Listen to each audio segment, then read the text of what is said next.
Finally nga ay naikasal na ang anak ni Ogie Alcacid na si Leila dito sa kanyang fiancé na si Mito Curtis Smith.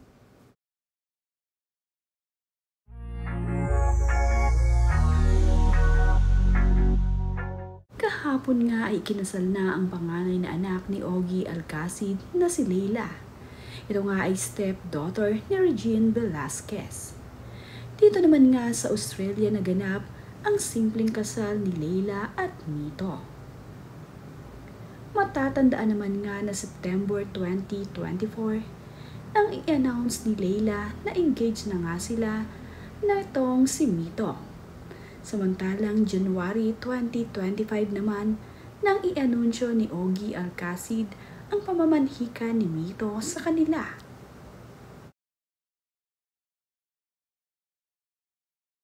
Naging napakasaya naman nga ng mag-asawa sa araw ng kanilang kasal at makikita sa mga larawang ibinabahagi ng mga dumalo sa kasal ni Leila at Mito kung gaano sila kasaya ngayong naikasal na nga sila.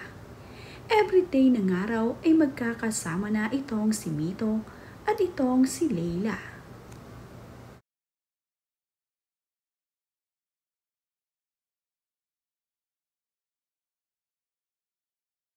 Happy nga rin ang kapatid ni Leila na si Sara Alcacid para sa kanya ngayong naikasal na ito.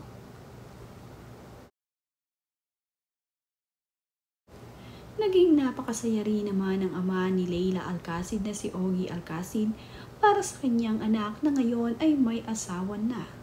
Ayon nga dito kay Ogie ay pag-ibig, pagmamahalang walang patid. Kami nagbubunyi. We love you, Curtis Smith and Leila. The Lord bless you both.